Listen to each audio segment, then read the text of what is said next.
Bienvenidos a este segundo módulo de la Maestría de Bioética en línea, en el cual vamos a tratar el tema de la bioética y su relación con los derechos humanos. Vamos a seguir en esta presentación el recurso didáctico que tienen a disposición en la plataforma y el título del recurso es este: Bioética y derechos humanos en la Constitución como norma fundamental del Estado.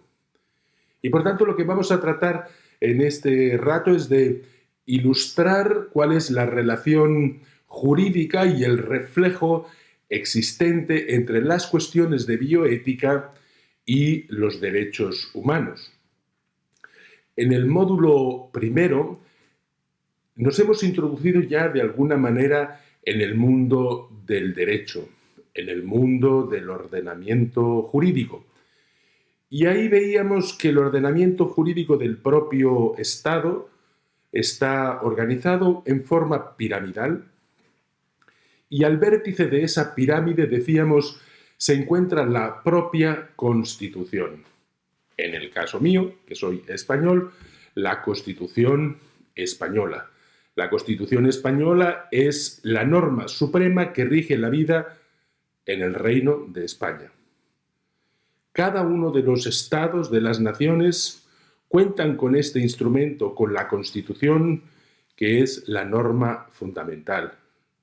Como yo vivo en Roma, en Italia, me he permitido también, y tengo que tener siempre a la mano, la Constitución italiana.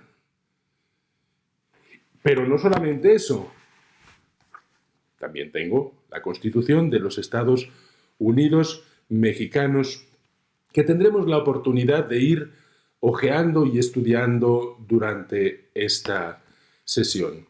Y si se fijan, vamos a partir de una reflexión en torno a los derechos humanos, para luego ver dentro de nuestra propia Constitución cómo se encuentran reconocidos y garantizados estos derechos humanos. En ocasiones nosotros podemos pensar, ¿pero de qué sirve reconocer en la Constitución de un país, de otro? ¿Para qué sirve reconocer los derechos humanos si luego se violan de manera tan seguida? Bueno, el hecho de que se reconozcan es ya un paso donde el Estado, que en el fondo está representando a todos y cada uno de los ciudadanos, está poniendo los medios, está poniendo esa maquinaria, esa organización del Estado para poder efectivamente garantizar, promover, reconocer efectivamente esos derechos. A nosotros, evidentemente, dentro de lo que es la propia Constitución, nos va a interesar identificar esos derechos humanos porque los derechos humanos son ese puente donde se conecta la dimensión ética y la dimensión jurídica. La dimensión ética, moral, que mira sobre todo a la felicidad, al desarrollo humano personal, y la ley, el derecho, la ley civil, que apunta sobre todo al bien común. Nuestras constituciones fueron aprobadas en su momento después de procesos generalmente complejos, a veces convulsos, con el deseo de que esa norma fuera efectivamente la clave de bóveda de todo el ordenamiento jurídico. Y nosotros, como bioeticistas, como expertos en bioética, pues nos resulta esencial conocer cuál es esa piedra angular del ordenamiento jurídico, porque es la clave de bóveda del ordenamiento también biojurídico. En este intento de conectar cómo la bioética tiene que ver con los derechos humanos, encontramos unas palabras relacionadas, unos conceptos básicos: el concepto de los derechos humanos en general, y en un segundo momento estos derechos humanos, que son la vida, la libertad, la integridad, el matrimonio, el derecho al voto, el derecho a la huelga, todos estos son derechos que están reconocidos, por ejemplo, en la Declaración Universal de Derechos Humanos del año 1948 que la ONU aprobó, que ya hemos estudiado un poco en el módulo 1, y en ese momento lo que se hace es reconocer a nivel de los distintos estados, de las distintas naciones, que esos son bienes fundamentales de los ciudadanos y que la comunidad internacional va a buscar cómo reconocer y promover esos derechos, cómo respetarlos y cómo garantizarlos. Pero desde el momento en el cual esos derechos humanos entran en nuestros textos constitucionales, esos derechos fundamentales normalmente se llaman derechos fundamentales o derechos humanos y libertades fundamentales. De manera que podemos decir que de alguna manera los derechos fundamentales son los derechos humanos constitucionalizados. Tendremos oportunidad de comentar sobre esa relación que ya decíamos en el módulo 1 que existe entre derechos y deberes, entre esos bienes jurídicamente protegidos y la correlativa corresponsabilidad o responsabilidad que tienen las otras personas respecto a nuestros propios derechos. Ya decíamos en el módulo anterior que en el campo del derecho nos movemos siempre en el campo de la intersubjetividad, de la alteridad. Y por tanto, las mismas normas jurídicas, las mismas leyes positivas están pensando en cómo inspirar, cómo indicar, cómo promover los comportamientos o ciertos comportamientos de los ciudadanos. Finalmente, trataremos por qué la Constitución es norma fundamental del Estado, es decir, en qué medida o qué implicaciones tiene el hecho de que la Constitución sea como ese vértice de la pirámide del ordenamiento jurídico. Comencemos, por tanto, con ¿qué son los derechos humanos? Esto nos va a ayudar a identificar, qué derechos humanos están en juego en las cuestiones de bioética. Pero, ojo, porque en las cuestiones de bioética, como que rápidamente pensamos, pues ¿qué derechos están implicados? Pues el derecho a la vida. Sí, ese es uno, muy importante. ¿Qué otros derechos están implicados? Hemos dicho vida, libertad, cuando hablamos, por ejemplo, del consentimiento informado, la integridad física y psíquica. Pero hay otros, por ejemplo, el derecho a la privacy, a la confidencialidad. Por ejemplo, el derecho a la personalidad jurídica. Y otra serie de derechos que nosotros tenemos que identificar, identificando quiénes son los protagonistas de la bioética. ¿Quiénes son los protagonistas de la bioética? Y básicamente, y a lo mejor de una manera muy simple, nos conviene identificar los 4 protagonistas fundamentales de la bioética, sobre todo cuando estamos hablando en el campo de la bioética clínica o de la experimentación biomédica. ¿Y esos 4 protagonistas quiénes son? Bueno, en primer lugar, los pacientes. Los pacientes son los titulares de la vida, de la libertad, de la integridad. Y de la mano del paciente, los médicos.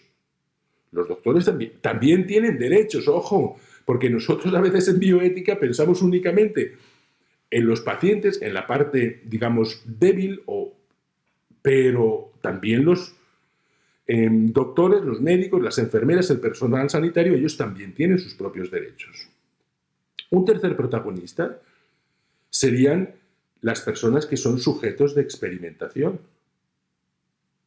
Pero los sujetos de experimentación no son lo mismo, no son las mismas personas que los pacientes. No siempre, porque ustedes sabrán precisamente que en el proceso de los ensayos clínicos, de los clinical trials, en una fase, en la primera fase, quienes participan en la experimentación biomédica no son pacientes que tienen que ser tratados, sino que son fundamentalmente personas sanas. Por eso hablamos de los sujetos de experimentación.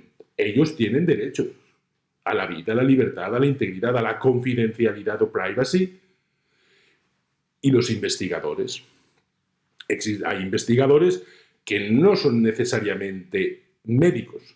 La investigación biomédica no solamente es clínica, también hay preclínica y por tanto también ellos tienen derecho. Fíjense que hemos identificado ya 4 protagonistas que tienen ciertos derechos en cuanto que son seres humanos, en cuanto que forman parte de la comunidad política, en cuanto que son ciudadanos que viven en una comunidad que se rige en lo que se llama el Estado de Derecho, es decir, que se rige por leyes que son elaboradas y publicadas en representación del pueblo soberano. Y cuando estamos hablando, por tanto, de los protagonistas, sí, estamos diciendo que son estos 4 protagonistas principalmente, pero no solo. Porque en torno a pacientes, médicos, sujetos de experimentación e investigadores, tenemos, por ejemplo, todo el área que tiene que ver con la protección medioambiental, donde ahí no necesariamente son estos 4 protagonistas, son otros también. Pero incluso en el ámbito sanitario no solamente estamos hablando de los derechos de esas personas, de los 4 protagonistas principales, sino que hay otras personas que están en el entorno, como pueden ser, por ejemplo, los familiares, como pueden ser las personas responsables de las instituciones hospitalarias o de investigación donde se están realizando las investigaciones. Todos ellos son agentes morales. Y en cuanto a agentes morales, tienen también, lógicamente, una responsabilidad que es moral, ética, respecto a su propia conciencia, sin duda, pero que también tienen muchas veces una responsabilidad legal derivada de las normas previstas en el ordenamiento jurídico.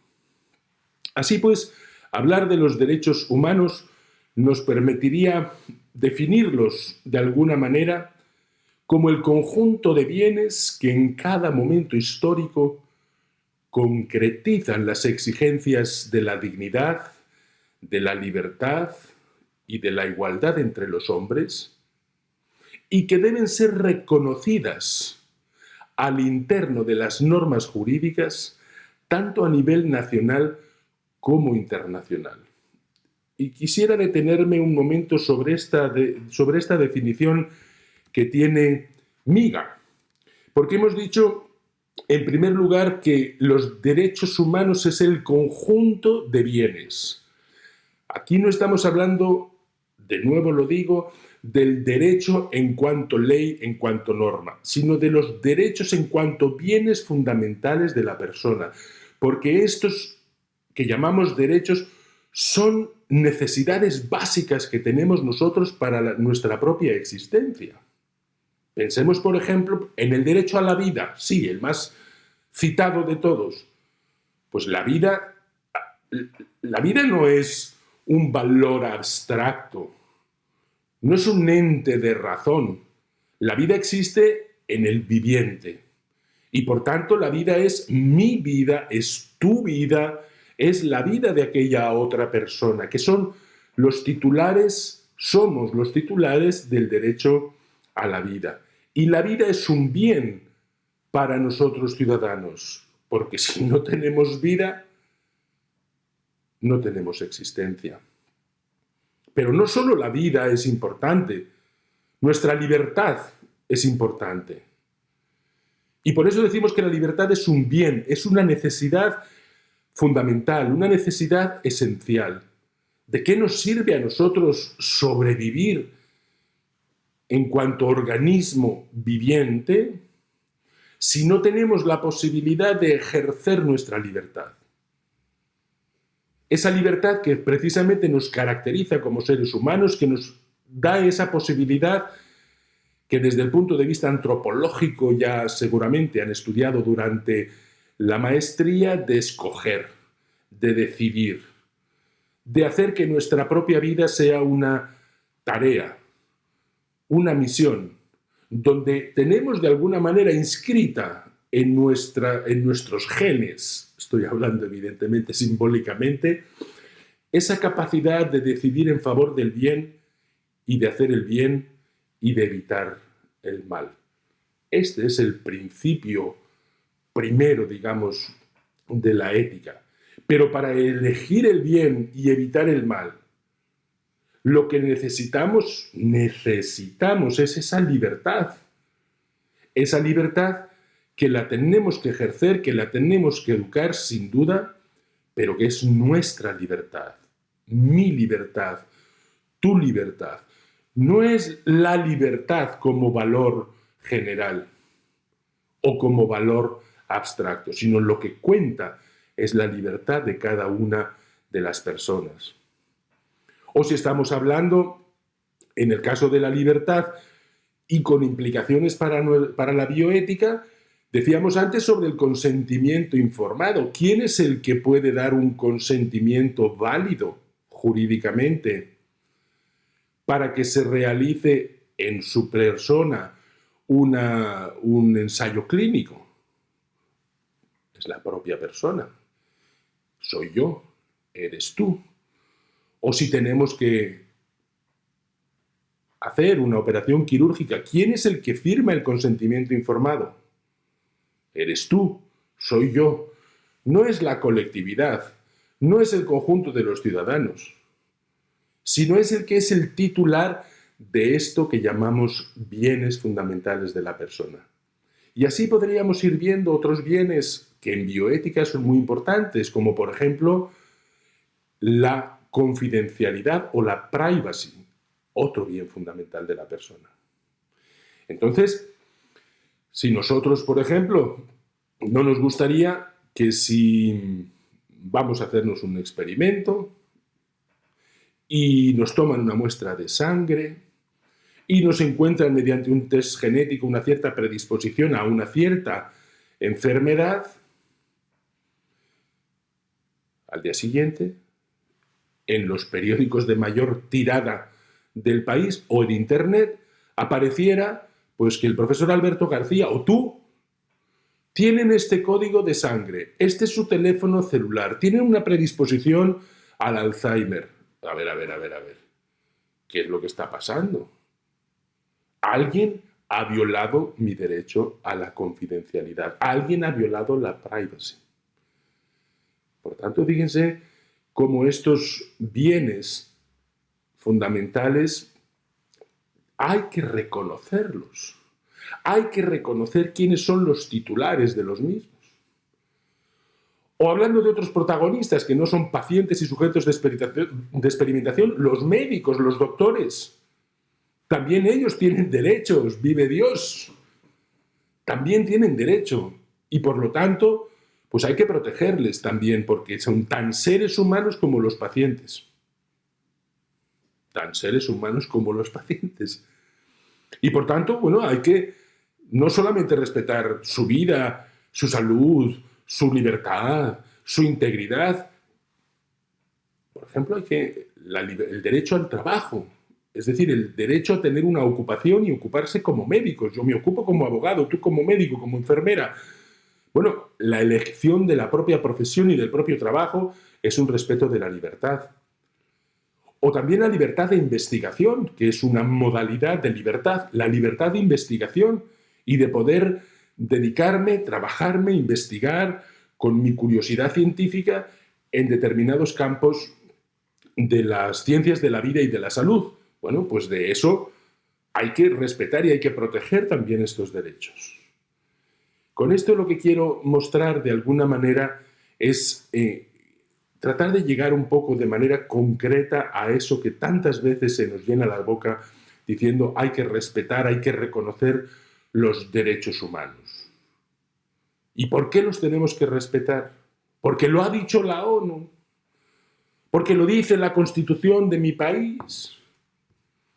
En primer lugar, lo tenemos que respetar, proteger y promover porque son exigencias o necesidades básicas de los individuos.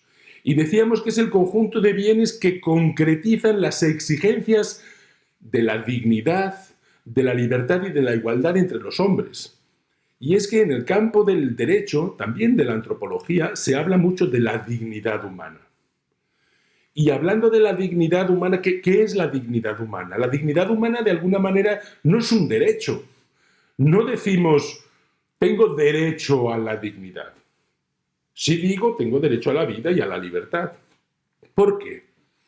Porque de alguna manera la dignidad es como un prius ontológico, es una condición y no estamos hablando de antes o después, sino que desde el momento en el cual el ser humano viene a la existencia, ya se le reconoce que es algo, alguien que está dotado de un valor especial. El concepto de la dignidad humana tiene también unas implicaciones importantes desde el punto de vista biojurídico y lo van a encontrar también en las lecturas que haremos durante estos módulos, porque efectivamente invocando la dignidad a veces se proponen líneas de comportamiento que son muy distintas, que son a veces incluso contradictorias. Bueno, diremos, hay que atender médicamente a los inmigrantes que vienen, digamos, abandonados o que vienen a las costas de Italia, de España, y atenderles porque lo importante es, lo primero es la dignidad humana. Y está muy bien. Pero utilizando también la dignidad humana, ¿cuántas veces habrán ustedes escuchado? Bueno, en la fase final de la vida, pues hay que ayudar a las personas a morir con dignidad. ¿Pero qué quiere decir morir con dignidad? Porque para algunos morir con dignidad supone aceptar, tolerar o legalizar la práctica de la eutanasia. La práctica, por tanto, del suicidio asistido, que hemos visto que es un delito, pero, bueno, en este caso vamos a hacer que no sea un delito porque es una especie de homicidio compasivo. Y por compasión matamos a la persona. Por compasión y a petición de la persona, utilizo el conocimiento, el arte de la medicina para procurar la muerte de una persona. Y ahí estamos hablando también de morir con dignidad. Hay personas que hablan de morir con dignidad. Y habrá otros que diremos, oye, no, espera un momento, espera, esto no es morir con dignidad. Morir con dignidad seguramente pues, es más bien estar acompañado con el tratamiento sanitario adecuado, con un control adecuado del dolor y pues dejar que de alguna manera llegue la muerte. Para eso, acompañado también de los cuidados paliativos, de todas las medidas, tanto familiares como incluso públicas, de poder atender a las personas en este modo. Pero no significa adelantar o procurar la muerte con una inyección de potasio o mediante otro procedimiento. Dignidad de la muerte. ¿Qué es la dignidad? Bueno, la dignidad en el fondo parte de alguna manera del reconocimiento de la condición humana en cuanto a seres inteligentes y con capacidad de voluntad, de toma de decisiones libres y responsables. Esta capacidad o esta inteligencia y esta voluntad es lo que nos hace dentro del universo de los seres vivientes, del cosmos, unas criaturas un poco particulares, un poco raras, ¿verdad? A lo mejor sería mucho más fácil una existencia pues como la de un conejo, o la de una mariposa, o la de un camello, o la de una planta, o la de una piedra. Pero la realidad es que nosotros no somos ninguno de esos entes o entidades, ninguna de esas realidades. La realidad del hombre es compleja y al mismo tiempo fascinante. Porque precisamente el hombre se caracteriza por sí ser un animal, algunos son más animales que otros, es un animal, pero es un animal racional. Y esa racionalidad precisamente es lo que le hace acreedor, llamémoslo así, de la propia dignidad. Y eso es un bien. Y eso es algo que me pertenece a mí, a ti, y que le pertenece a cada una de las personas. Y eso nos pertenece mucho antes de que una ley positiva, de que una constitución reconozca que existe el derecho a la vida. Antes. Por eso decíamos que los derechos humanos son el conjunto de bienes que concretizan estas exigencias propias o derivadas de esa dignidad, de la libertad y de la igualdad entre los seres humanos.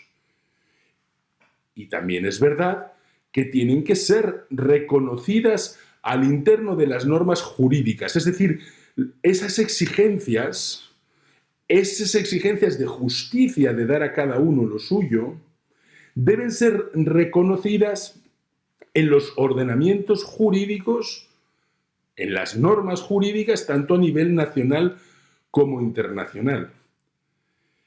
Y eso podríamos decir de alguna manera que es los derechos humanos.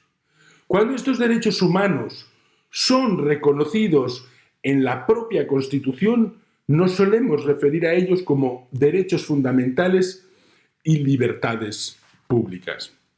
Pero no son cosas distintas, no son bienes distintos.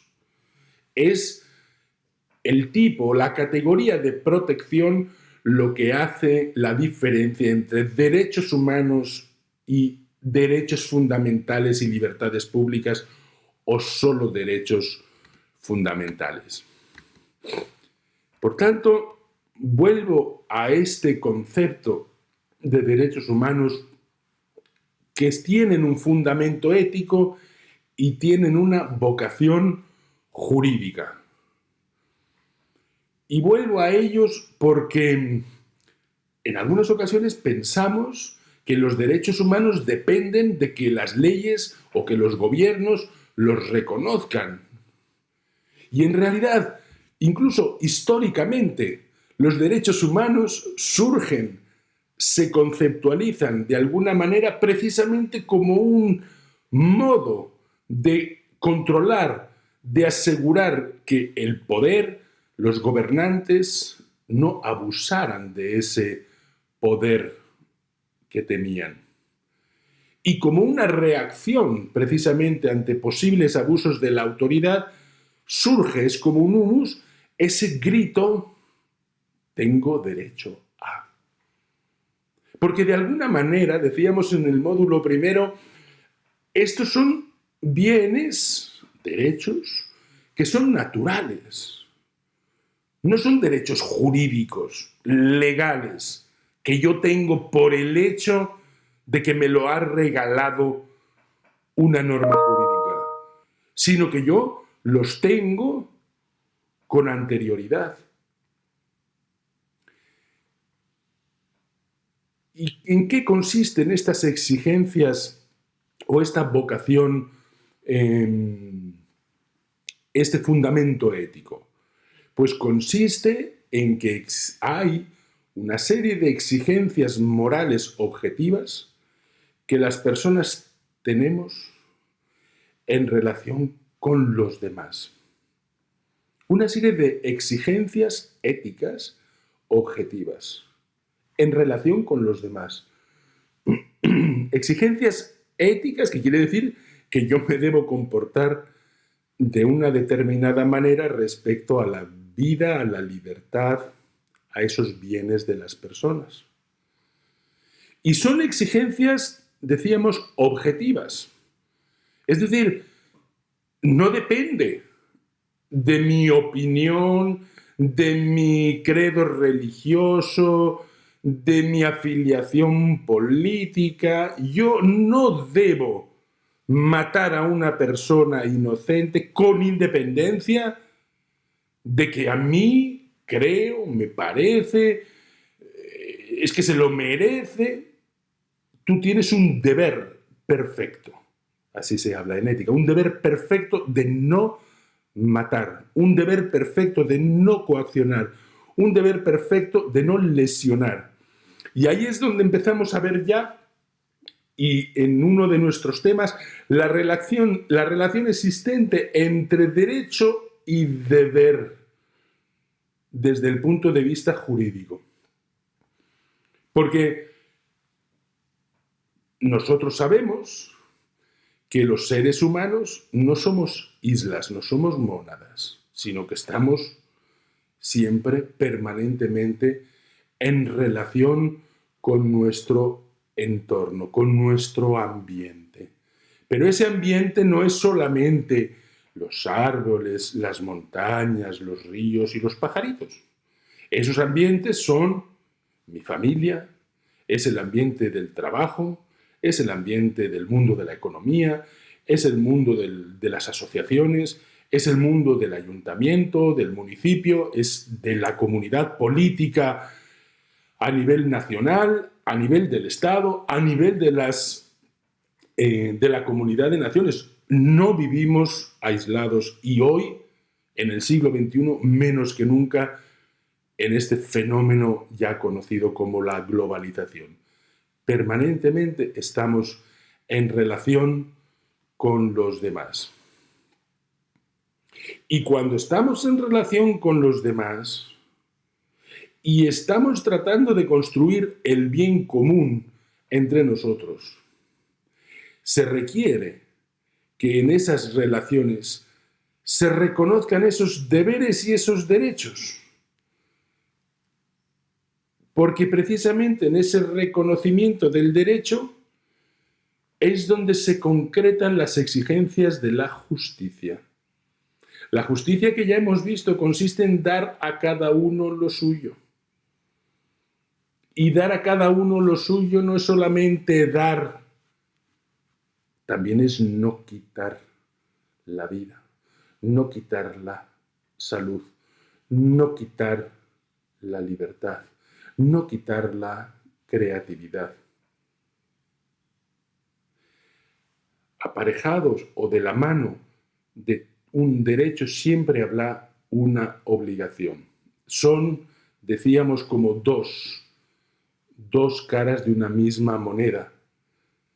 Sitúa una moneda a un peso, a un centenario, a un euro, lo cortas por la mitad, lo miras de este lado y dices, ¡ay, qué bonito! Es un peso. Pero si por la otra parte está cortado, esa moneda no tiene valor. Sin embargo, cuando tenemos la moneda en su conjunto y que tenemos cara y cruz de la moneda, entonces eso sí tiene valor. Así es, de alguna manera, en el mundo del derecho. Tienen valor y construyen la paz, la cohesión social, la integración entre las personas, cuando existe este binomio de derechos y deberes que de alguna manera modulan el estilo de vida de una sociedad. En una sociedad donde se proclaman muchos derechos, pero que no se asumen responsabilidades, ahí hay una descompensación que tarde o temprano generará grietas en la vida y en la cohesión entre las personas, en la propia convivencia. Por tanto, derechos humanos que son ese conjunto de bienes que concretizan las exigencias éticas objetivas y que son objetivas, no dependen de la propia opinión, de la propia valoración.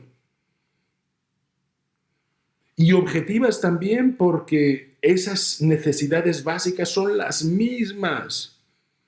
Para mí que soy español, para ti que eres italiano, o que eres mexicano, que eres filipino, que eres de la India, que eres chino, esa necesidad es la misma. Y por tanto, de alguna manera, los deberes correlativos también serán los mismos o muy parecidos. Es verdad que habrá que adaptarlos a las propias culturas, de cómo se comprende también la convivencia, la paz social. Pero en lo fundamental son exigencias derivadas de la propia naturaleza humana, no de la propia cultura, no de la propia constitución, sino que preexisten y son anteriores a las leyes positivas.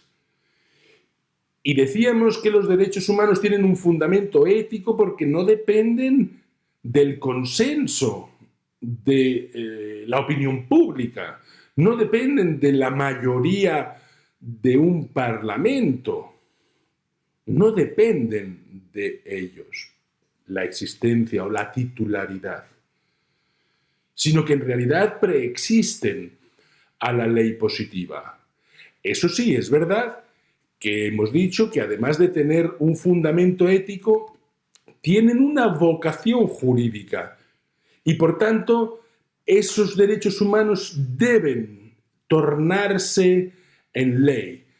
Esos deberes tienen que transformarse en leyes positivas porque ese es el instrumento que nos permite precisamente regular la vida de nuestra comunidad.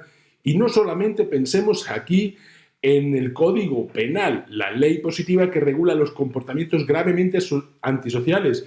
No, pensemos en las leyes que regulan el tráfico, que regulan las inversiones en infraestructura, en transportes, que regulan el cuidado del medio ambiente. No hay que pensar solo en el derecho como el derecho que prohíbe o que castiga, sino el derecho también que promueve. Porque las leyes tienen también una finalidad educativa muy importante a nivel social. Y porque están hechas precisamente en vista del bien común, generan una expectativa en los propios ciudadanos y es por eso tan importante que los legisladores hagan leyes justas. Leyes que funcionen, sí, pero también leyes justas, porque en la medida que hay esa adecuación entre la ley positiva y la naturaleza humana, el derecho natural, pues eso va a hacer, lógicamente, que funcione mejor nuestra propia convivencia, que se promueva mejor la cohesión y la paz social. Por tanto, los derechos humanos no es que el Estado cree los derechos humanos por ley, sino que el Estado los reconoce. Y si ustedes leen sus propias constituciones, verán que no se dice en ningún momento que estos derechos fundamentales son un regalo, una concesión de la autoridad. Hombre, faltaría más. Como si a mí fuera el presidente del gobierno o el rey de España que me ha concedido la vida, la libertad, la integridad y todos mis demás derechos fundamentales. Y fíjense, si bien es verdad que el Estado no los crea, lo que sí le toca al Estado es que los reconozca. Y por eso decimos que tiene una vocación jurídica. Y por tanto, si esas normas, si esos derechos no vienen reconocidos y no vienen concretados en las normas, distintas normas del ordenamiento jurídico, esa ley, ¿qué es? Es una ley injusta. Es una ley que está de alguna manera no cumpliendo la misión para la cual es ley. Decíamos en el módulo primero que la ley es esa disposición de la recta razón promulgada por quien tiene la autoridad legítima en vista del bien común. Las leyes que reconocen estos derechos, que establecen los mecanismos para promoverlos, que establecen los procedimientos y los órganos para garantizarlos, serán leyes justas. Y en el campo que a nosotros nos ocupa, en bioética, pues en los distintos sectores de la vida más relacionada con la bioética, el ámbito clínico, el campo de la investigación, el campo de la protección ambiental, de la protección de la información, de la protección de los datos, el que se concreten esas exigencias de la dignidad y de la libertad humanas son fundamentales para tener y vivir en una sociedad donde realmente haya esa armonía, donde las leyes regulen el comportamiento y eduquen de alguna manera a los ciudadanos, sabiendo que esas leyes en el fondo somos nosotros mismos, los ciudadanos, que nos las hemos dado. No olvidemos que las naciones y los ciudadanos somos soberanos. Sobre esta base podemos afrontar así pues algunas de las características fundamentales que podemos predicar de los derechos humanos.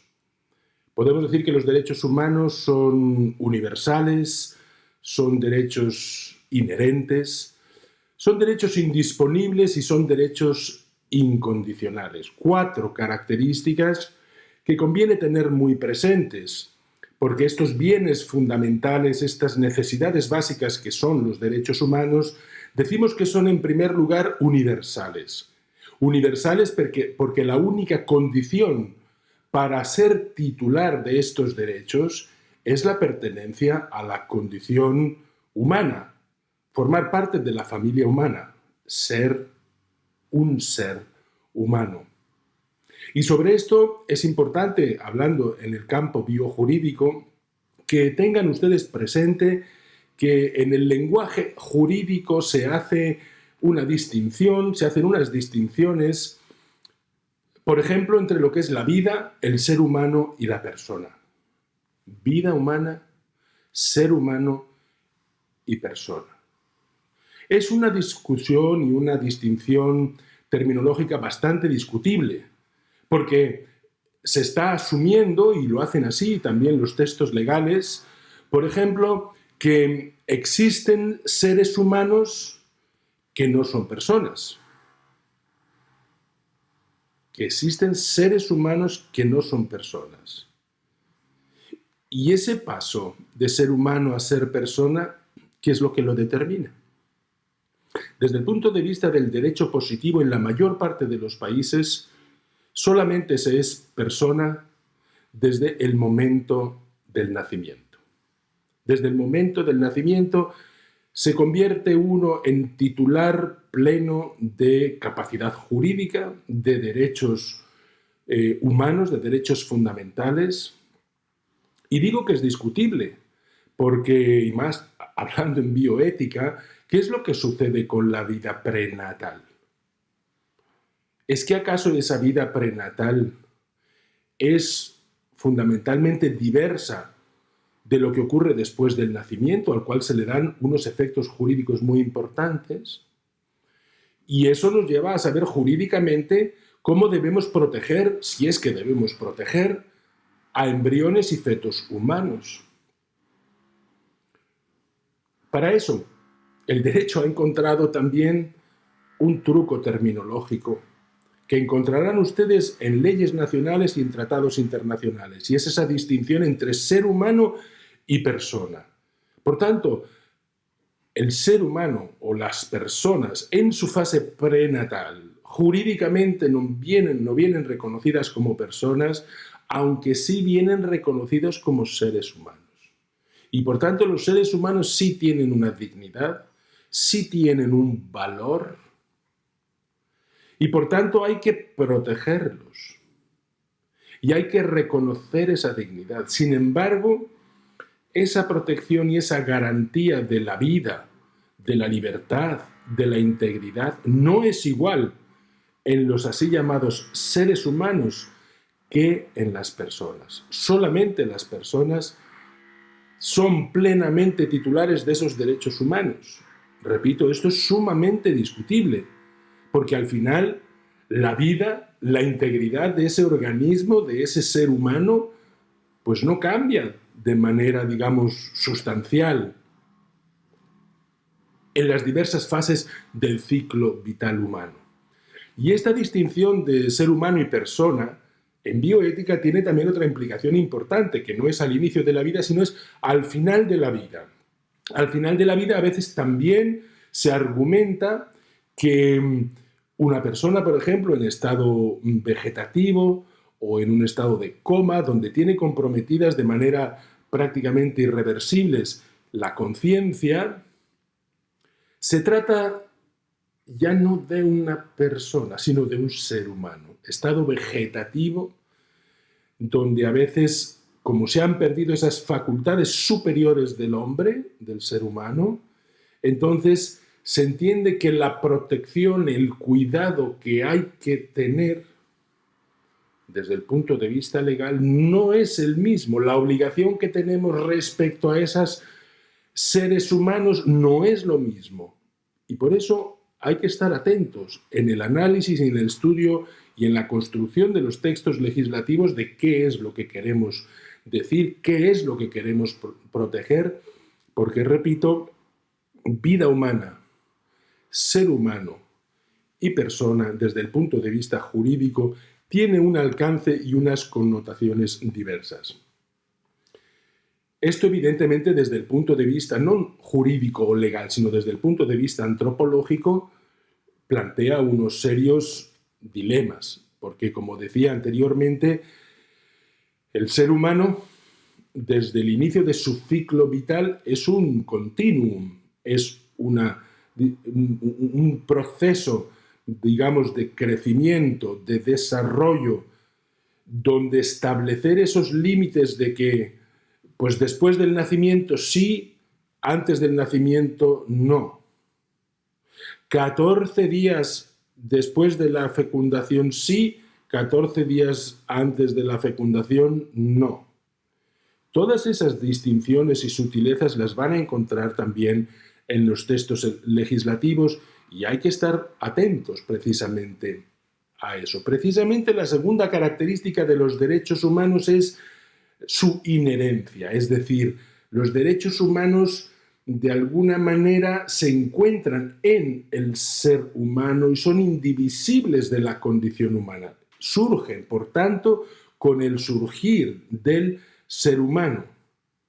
Y por tanto, también es importante saber que si ese ser humano ha surgido como fruto de una relación sexual en el matrimonio, o fuera del matrimonio, o en un laboratorio, no cambia la condición humana de ese embrión o de ese feto humano por el hecho, por el método en el cual ha venido a surgir a la existencia. El hecho determinante del nacimiento de esos bienes fundamentales es precisamente la existencia humana.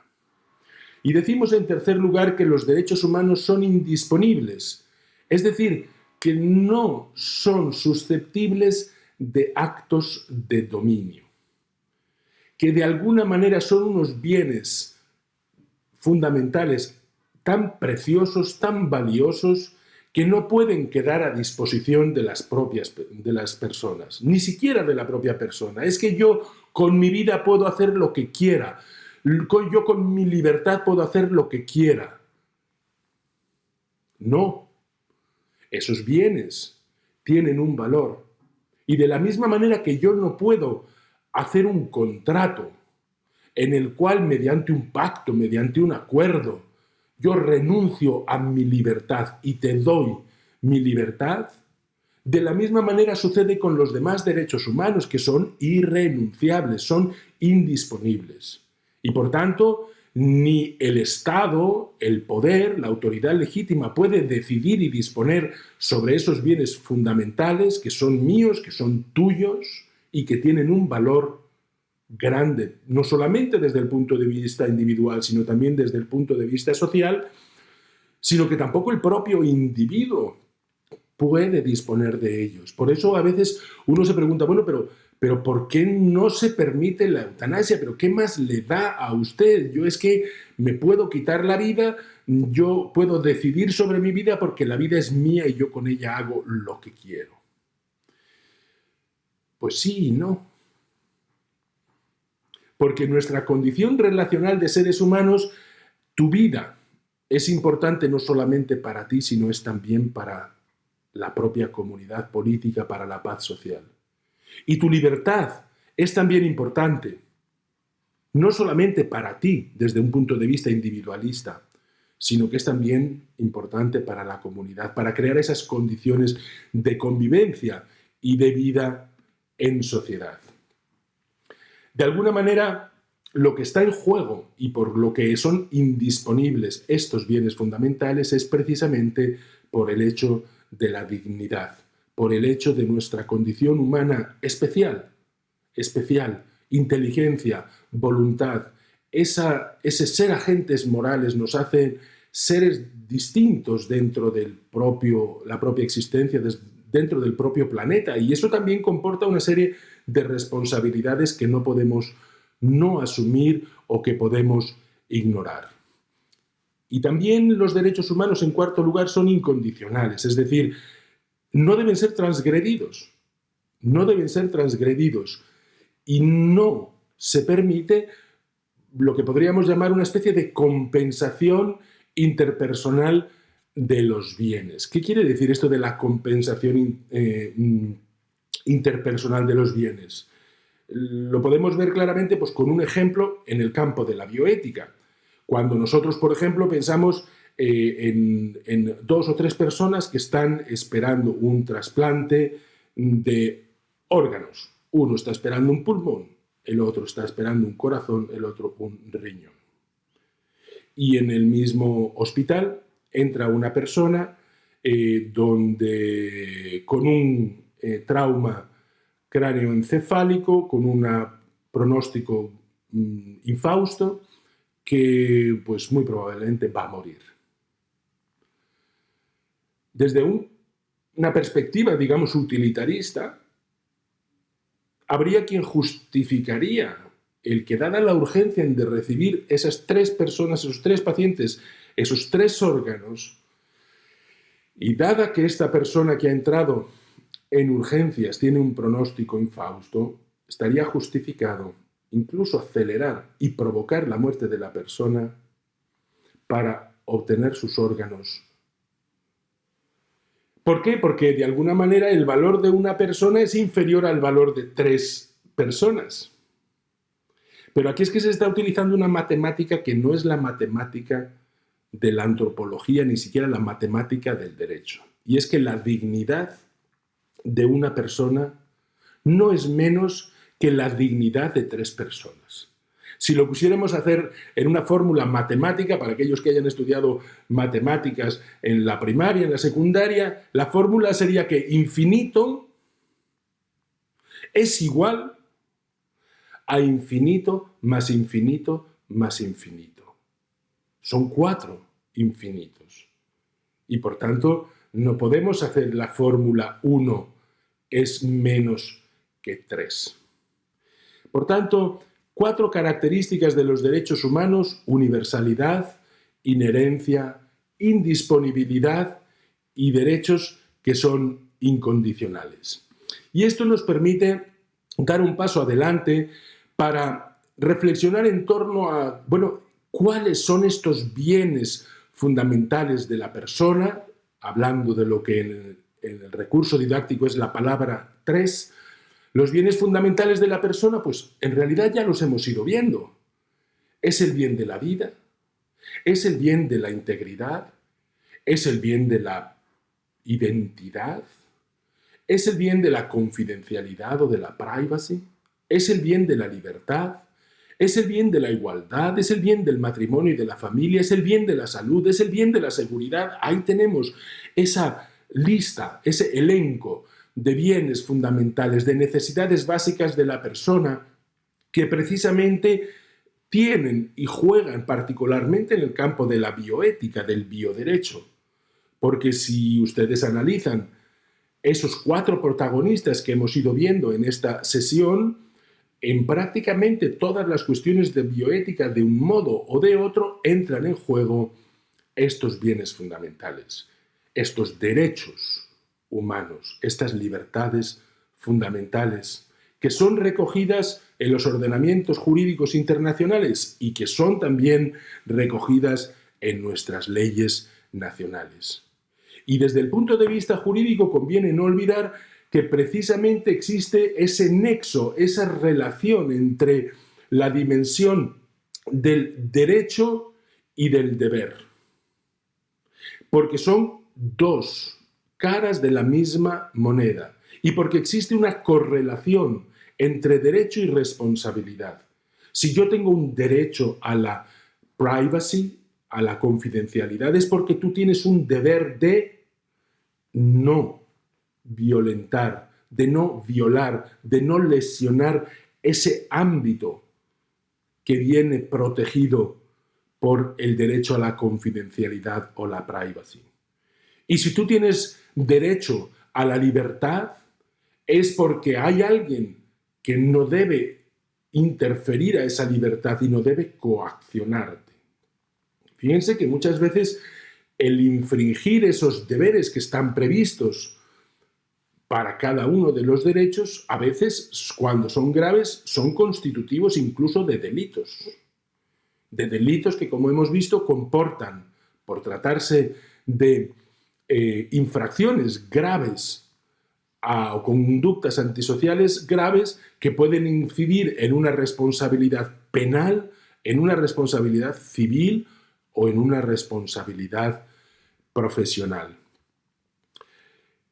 De esta manera estamos llegando al fin de nuestra presentación de este momento, de este módulo, considerando en esa tabla que les propongo en los materiales, una tabla en la cual hemos hecho, por una parte, una relación de lo que es la normativa internacional que trata cada uno o alguno de los derechos fundamentales de la persona. Dignidad, vida, integridad, confidencialidad, matrimonio, familia, la libertad en sus diversas declinaciones o modalidades, libertad de pensamiento, de expresión, de investigación, la igualdad, la seguridad, la personalidad jurídica. Y vemos que hay diversos instrumentos internacionales que yo les propongo que ustedes lean con calma, desde la Declaración Universal de los Derechos Humanos, como en sus distintos artículos, y los encuentran en las diapositivas, tratan cada uno de estos bienes fundamentales. Y después la Convención Europea de Derechos Humanos y Libertades Fundamentales del Consejo de Europa. Y después la Convención Americana de Derechos Humanos, importante para todos aquellos que forman parte del continente americano, y una convención que fue aprobada en San José de Costa Rica y que es un tratado internacional, por tanto, jurídicamente vinculante. Y también encontrarán la información sobre la Unión Europea. Todo esto que estamos viendo nos permite, en esta fase final de esta sesión, tratar de ir colocando en nuestro ordenamiento biojurídico cómo nuestra propia Constitución afronta los temas relacionados con derechos fundamentales. Me permito ahora simplemente, y les invito a hacerlo ustedes, a repasar en sus textos dónde se encuentran los derechos humanos, los derechos fundamentales en mi norma fundamental, es decir, en mi Constitución. Por ejemplo, la Constitución Política de los Estados Unidos Mexicanos, en su capítulo 1, habla de los derechos humanos y sus garantías. Los derechos humanos y sus garantías. Es importante que lean estos números que son la regla de la convivencia para los mexicanos, para las personas que habitan en México. El artículo primero de esta Constitución, del 1917, dice: en los Estados Unidos mexicanos todas las personas gozarán de los derechos humanos reconocidos en esta Constitución y en los tratados internacionales de los que el Estado mexicano sea parte. Nuestra Constitución mexicana recoge los derechos humanos.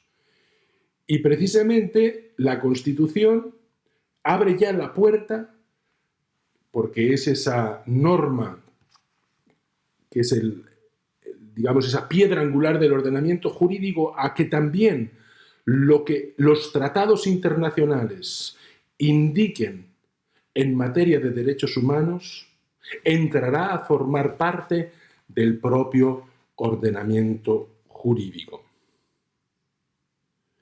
Y si me permiten, como yo soy español, pues les leo lo que dice mi Constitución, la Constitución española. La dignidad de la persona, artículo 10, sobre los derechos y deberes fundamentales. La dignidad de la persona, los derechos inviolables que le son inherentes, el libre desarrollo de la personalidad, el respeto a la ley y a los derechos de los demás son el fundamento del orden político y de la paz social. Las normas relativas a los derechos fundamentales y a las libertades que la Constitución reconoce se interpretarán de acuerdo con la Declaración Universal de los Derechos Humanos y de los tratados y acuerdos internacionales sobre las mismas materias ratificados por España. En común tienen todas las constituciones que prevén precisamente ese paso de la norma fundamental a las normas internacionales, de las cuales nos vamos a ocupar en el siguiente módulo de este curso. Muchas gracias.